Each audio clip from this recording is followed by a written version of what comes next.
భాగ్యనగర్లో Mangalya shopping mall వారి ప్రారంభోత్సవాల జాతర సెప్టెంబర్ 29న శ్రీలీలా గారిచే మణికొండ మర్రి చెట్టు నందు.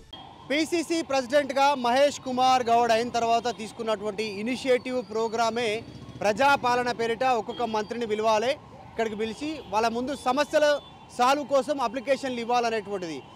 దామోదర రాజనరసింహ ఆరోగ్య శాఖ మంత్రి అయిపోయింది. ఈరోజు ఉత్తమ్ కుమార్ వచ్చారు, సివిల్ సప్లై నీటిపారుదల శాఖ మంత్రి. ఆయనకు కూడా చాలామంది ఇక్కడ అప్లికేషన్స్ ఇస్తారు, సమస్యల గురించి వివరిస్తూ ఉన్నారు. అయితే కాంగ్రెస్ పార్టీకి పాజిటివే కాదు, నెగిటివ్ సంబంధించినటువంటి సెగ కూడా తగులుతూ ఉంది. చాలామంది జీవో నెంబర్ 46 రద్దు చేయాలి అనేటువంటి అంశం పైన ఇప్పటికే మంత్రులను కలిసాం, అధికారులను కలిసాం, కలెక్టర్లను కలిసాం. సమస్య సాల్వ్ అవుతలేదంటూ దాదాపు 250 మంది పోలీసు ఉద్యోగాల కోసం అప్లై చేసుకున్నటువంటి వాళ్ళందరూ ఇక్కడికి వచ్చారు. అది సమస్య ఏంటి, 46 జీవోతో ఏమి ఇబ్బందులు పడుతూ ఉన్నారు, వారితో మాట్లాడదాం. మళ్ళీ గాంధీ భవన్ మెట్ల వరకు ఎందుకు వచ్చారు, వీరితో మాట్లాడించే ప్రయత్నం చేద్దాం.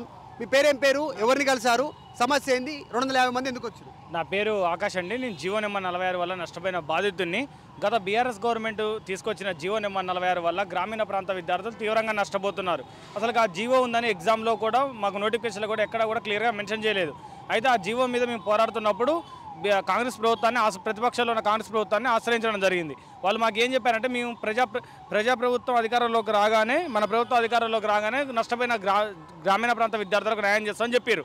ఇగో దాని విధంగానే వీళ్ళు దీక్ష చేపట్టడం జరిగింది. 2023 7వ నెల 20వ తారీఖున దీక్ష చేయడం జరిగింది. దీనికి పర్మిషన్ ఇప్పించింది ఇప్పుడు పిసిసి చైర్మన్ ఉన్న అప్పటి మహేష్ కుమార్ గౌడ్. ఇప్పుడు అడిగితే చేయడం ఇంపాసిబుల్ అన్నట్టు, కాదు అన్నట్టు మాట్లాడుతున్నాడు. అంటే మాకు ఆ రోజు దీక్షలు చేయించారు, మా మీద కేసులు వేయాలా చేశారు.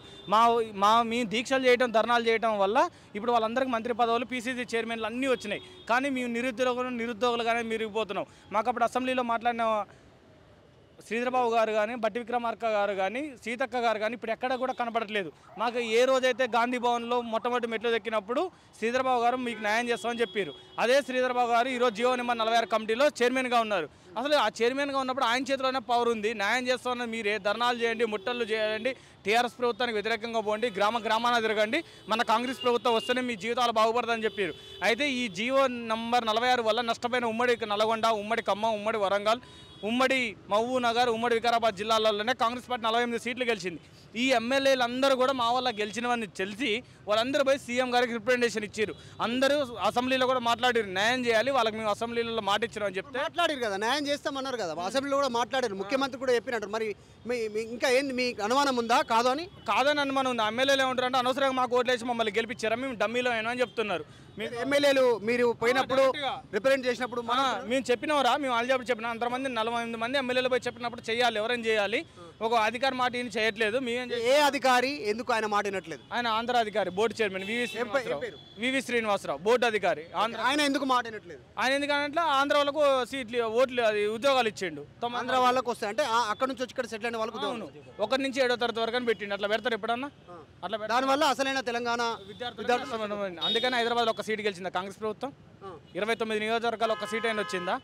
రాలేదు కదా. అదే తేడా. సీట్లు వచ్చిన వాళ్ళకి అన్యాయం చేస్తున్నారు, సీట్లు రాని వాళ్ళకి న్యాయం చేయట్లేదు. అదే మేము బాధపడుతున్న బాధ, అంతే తప్ప మేము ఎక్కడ. ఏంది మీరు ఓట్లు వేసినామంటారు, కాంగ్రెస్ మాటలు నమ్మి ధర్నాలు చేసిరు అంటారు, కేసులు అయినాయి అంటారు, ఎంతమంది మీద కేసులు అయినాయి, ఏం చేయబోతున్నారు నెక్స్ట్? ఒకవేళ అమ్మకం ఉందా? ఇప్పుడు ఈరోజు కలిసిరు కదా ఉత్తమ్ కుమార్, ఏం చెప్పాడు? ఉత్తమ్ కుమార్ రెడ్డి గారు కూడా రిప్రజెంటేషన్ ఇచ్చిండు.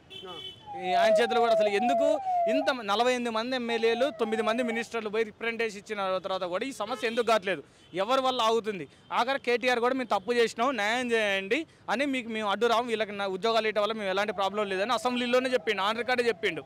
చెప్పినప్పుడు ఏంది ప్రాబ్లం ఏంది? ఇప్పుడు కేటీఆర్ చెప్పిండు, మీకు వీళ్ళు ప్రతిపక్షంలో వీళ్ళే చెప్పారు, మీరు అనుకున్నటువంటి మంత్రి శ్రీధరబాబు గారు కూడా ఏం చెప్పిండో మీరు కూడా విన్నారు సచివాలయంలో కూర్చొని.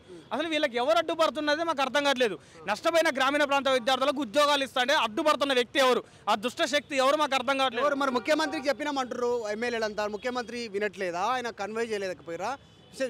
మళ్ళీ గుర్తు చేయలేకపోతారు? ఏంది అసలు ఏమనుకుంటారు? ఏం జరగడం? బోర్డు చైర్మన్ గారు వాడు ఎదవ, వాడి మాటలు విని, వివి శ్రీనివాసరావు మాటలు విని, వాడి మాటలని గ్రామీణ ప్రాంత విద్యార్థులకి ఉంటున్నారు. మేము ఒక చిన్న లాజిక్ అన్న, కాంగ్రెస్ ప్రభుత్వానికి 64 సీట్లు వచ్చినాయి, బీఆర్ఎస్కి ఎన్ని వచ్చినాయి? 39 వచ్చినాయి. ఎవరికి అధికారం ఇవ్వాలి? ఎవరికి అధికారం ఇవ్వాలి? ఎవరికి అధికారం ఇవ్వాలి? ఎవరు అధికారం ఇవ్వాలి? నమ్మకం ఉందా? మరి గాంధీ భవన్ మెట్లెక్కి ఈరోజు గాంధీ భవన్ గేట్ లోపలికి వచ్చారు, గాంధీ భవన్ లోపలికి వచ్చారు, నమ్మకం ఉందా మీకు? లేదన్నా, నమ్మకం లేదు ఇప్పటికీ. ఇది ఒక 100-120 సార్లు రద్దు చేయాలి, నష్టపోయిన గ్రామీణ ప్రాంత విద్యార్థులకు వెంటనే ఎలక్షన్లో కాంగ్రెస్ పార్టీ ఇచ్చిన హామీని వెంటనే మా మీద కేసులు వెంటనే నష్టపోయిన గ్రామీణ ప్రాంత విద్యార్థులకు వెంటనే కమిటీ రిపోర్ట్ వెంటనే బయట పెట్టాలి. కమిటీ రిపోర్ట్ వెంటనే. ఇది మరి మీరు డిమాండ్ చేస్తున్నారు ఇదే గాంధీ భవన్ నుంచి ముఖ్యమంత్రికి వాళ్ళు చెప్పారు. ఎక్కడ కీ దగ్గర ప్రాబ్లం ఉంది, ఆ కీ ఎక్కడ ఇస్తే సాల్వ్ అవుతుంది అనుకుంటారు. డైరెక్ట్ ముఖ్యమంత్రికి, ప్రభుత్వానికి, మంత్రులకు చెప్పండి. అందరికీ తెలుసు అన్న. ఫస్ట్ ఏం చేశారంటే వాళ్ళు ఏమంటారు అంటే డైరెక్ట్ ఎమ్మెల్యేలు ఏమంటారంటే కాంగ్రెస్ ఎమ్మెల్యేలు ఇది మన వల్ల కాదురా, పోయి టీఆర్ఎస్ వాళ్ళని కలవని చెప్తారు. టీఆర్ఎస్ వాళ్ళని కలవర్రా, కలిసి ఏదైనా ఒకటి చేసుకో, వాళ్ళకి డబ్బులు తీసుకొని సుప్రీంకోర్టు. మీరు వచ్చింది గాంధీ భవన్, ఇక్కడ వచ్చి టీఆర్ఎస్ మాట్లాడుతారు. వాళ్ళే చెప్తారు, కాంగ్రెస్ ఎమ్మెల్యేలే చెప్తున్నారు. బయట పెట్టమని టీవీ 9లో కూర్చొని మీ ఆర్టీవీలో పిలవని చెప్పండి, అన్ని రకాలు బయట పెడతాం చెప్తాం. వాళ్ళే చెప్తారు మా వల్ల మీరు అనవసరంగా ఓట్లేసి మీరు గెలిపించారా, మేమేం న్యాయం చేయలేకపోతున్నాం, మీకు న్యాయం చేయడానికి పదవులు ఉంటే పోతేందిరా, మీకు ఎవడైతే నష్టం చేసినో వాడికాడికి పోయి డబ్బులు తీసుకొని సుప్రీంకోర్టులో కేసులు వేసుకోబోర్రా అంటారు. బాధ అనిపిస్తుందా మరి? బస్సు యాత్ర చేసినాం, కాంగ్రెస్ కోసం తిరిగినాం, ఓట్లు వేయించినాం, 8 కేసులు పెట్టించుకున్నాను. నేను కాంగ్రెస్ పార్టీలో ఎవరికి తెలియదు, 48 మంది ఎమ్మెల్యేలకు ఆకాశం అని చెప్పాను, మినిస్టర్లకు కూడా తెలుసు. ఎవరు తెలియదు, కాంగ్రెస్ ప్రభుత్వం కోసం రక్తం చిందించిన నేను. ఏం చిందించిన ఈయన ఏం చెప్పిండన్న? ఒక్క నిమిషం అన్న, ఇది ఒక్కటే. కోమరెడ్డి వెంకటరెడ్డి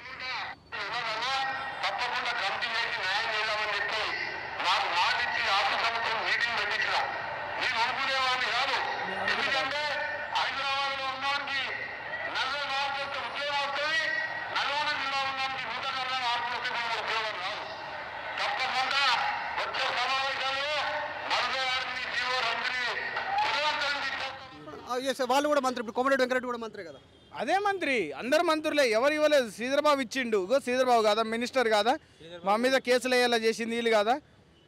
ఎవరు ఎమ్మెల్యేలు? ఫైనల్గా ఏం చెప్తారు ఆకాష్? ఏం చెప్పాలనుకుంటున్నారు? ఏం లేదన్న, చేతులు జోడించి గాంధీ భవన్ ముఖాల మీద కూర్చొని వేడుకుంటున్నాం. అందరూ కూర్చోరు ముఖాల మీద, మాకు న్యాయం చేయండి, ఇప్పటికైనా మీకు పుణ్యం ఉంటుంది. జీవో నెంబర్ 45 బాధలకు ఇప్పుడైనా న్యాయం చేయండి, పుణ్యం ఉంటుంది. మేము ఏమన్నట్లే కాంగ్రెస్ పార్టీ కార్యకర్తలం. మా 48 మంది ఎమ్మెల్యేలకు ఎవరిని అడిగినా మా మొక్కలు చెప్తారు. మేము ఇన్ని రోజులు ఏ పార్టీ దగ్గర కూడా పోలే, ఇదే గాంధీ భవన్ మెట్లు గత 14 నెలల నుంచి ఎక్కుతూనే ఉన్నాం. మేము అందరికీ తెలుసు. దయచేసి ప్రతి ఒక్క సీఎం గారు దయచేసి 2008 వాళ్ళకి ఇచ్చారు, 1998 వాళ్ళకి ఇచ్చారు. అసలు వాళ్ళు కాంగ్రెస్ పార్టీ కోసం తిరిగిన పాపాన్ని కూడా పోలే. బస్సు యాత్రలు తిరిగి ఓట్లు వేయించి ఇంటికాడ కాళ్ళు పట్టుకున్నాం. ఇప్పుడు ఇంటికి పోయి సర్పంచ్ ఎలక్షన్లో సర్పంచ్లా కాంగ్రెస్ పార్టీకి ఓటేయమని మేము అడగాలి. మా వాళ్ళు కాంగ్రెస్ పార్టీ, మా ఇంటి మీద కాంగ్రెస్ పార్టీ జెండా ఎడుతుంది. ఇప్పుడు నేను ఏమన్నా అడిగి ఓటేమనాలి? అరే నీకే ఉద్యోగం ఇవ్వలేదు, ఊళ్ళల్లో నువ్వే తిరిగి ఓట్లు వేయించాను, నీకేం చేయాలని అడుగుతున్నారు. నేనేం చేయాలి? నా మీద కాంగ్రెస్ పార్టీ ఎలక్షన్ల కోసం తిరగడం వల్ల 8 కేసులు పెట్టారు బీఆర్ఎస్ వాళ్ళు. నా పరిస్థితి ఏంది?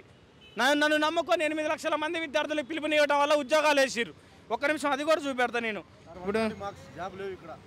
120, 126, 127 మార్కులు లేవు సార్. ఈ సిటీ సరౌండింగ్లో కేవలం 52 మార్కులకు ఉద్యోగాలు వచ్చారు సార్. మీకు ఎన్ని మార్కులు వచ్చాయి సార్? నాకు 120.5 సార్. సిటీలో 50 వచ్చిన వాళ్ళకి మార్కులు సార్. ఇక్కడ అదిగిట్లో ఉంది సార్, ప్రూఫ్ ఉంది. 52 మార్కులకు ఉద్యోగాలు ఇచ్చారు సార్. మేము కష్టపడ్డాం సార్, మాకు కష్టపడ్డ వాళ్ళకు మాకు ఉద్యోగాలు రాలేవు సార్. సమస్య కాస్త తీవ్రంగానే ఉంది. ఎందుకంటే గ్రామీణ ప్రాంతాల్లో 120 మార్కులు వచ్చినా కూడా ఉద్యోగాలు వస్తలేవు. నగరంలో 50 మార్కులు వచ్చినా కూడా వాళ్ళకి వస్తున్నా 126, 125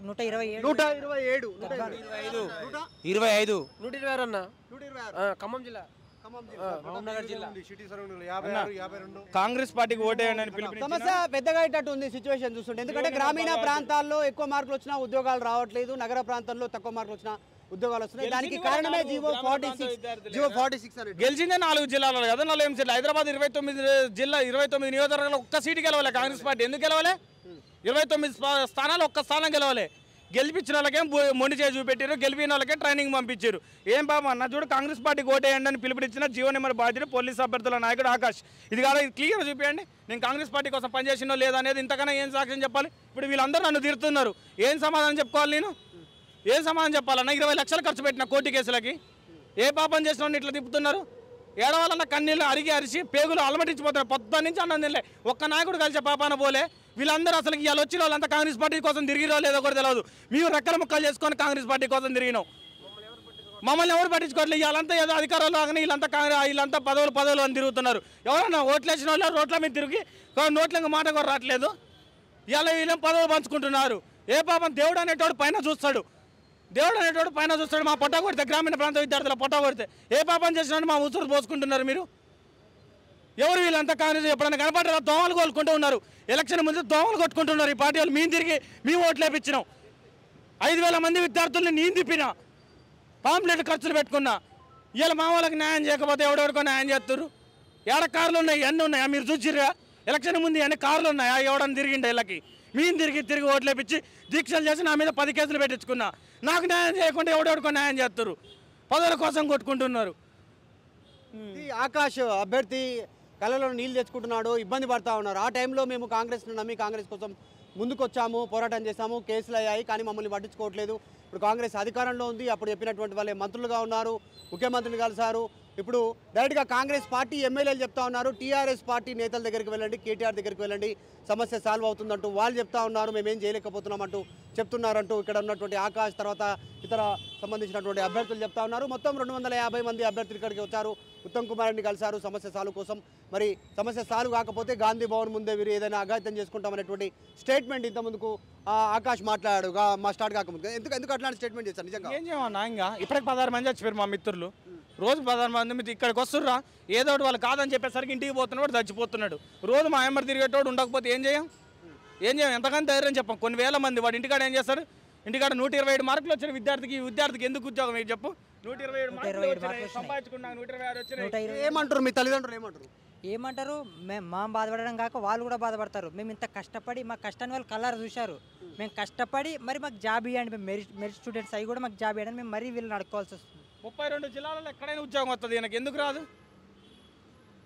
పరిస్థితి సిచ్యువేషన్ వీళ్ళంతా ఆందోళన వ్యక్తం చేస్తూ ఉన్నారు, ఆవేదన వ్యక్తం చేస్తూ ఉన్నారు. ఎట్టి పరిస్థితుల్లో సమస్య సాల్వ్ చేయాలి అనేటువంటిది. మొత్తానికైతే గాంధీ భవన్లో లోపలికి వచ్చేసి మోకాళ్ళ పైన కూర్చొని చేతులు జోడించి వేడుకుంటూ కాంగ్రెస్ ప్రభుత్వ పెద్దలను వేడుకుంటున్నారు. జీవో 46 రద్దు చేస్తే మాలాంటి వాళ్ళకి ఉపయోగం అవుతుందని. ఎందుకంటే 120 మార్కులు వచ్చినోనికి కాకుండా 40 మార్కులు 50 మార్కులు వచ్చినోనికి ఉద్యోగం వస్తుంది.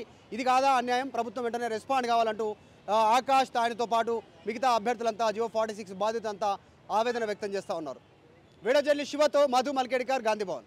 భాగ్యనగర్లో మంగళ్య షాపింగ్ మాల్ వారి ప్రారంభోత్సవాల జాతర సెప్టెంబర్ 22న కీర్తి సురేష్ చే Sudarshan theatre complex RTC cross roads నందు, సెప్టెంబర్ 27న సంయుక్త మీనన్ చే Narsingi main road HP petrol bunk పక్కన, సెప్టెంబర్ 29న శ్రీలీలా గారిచే మణికొండ మర్రి చెట్టు నందు మంగళ్య షాపింగ్ మాల్స్ గొప్ప ప్రారంభం.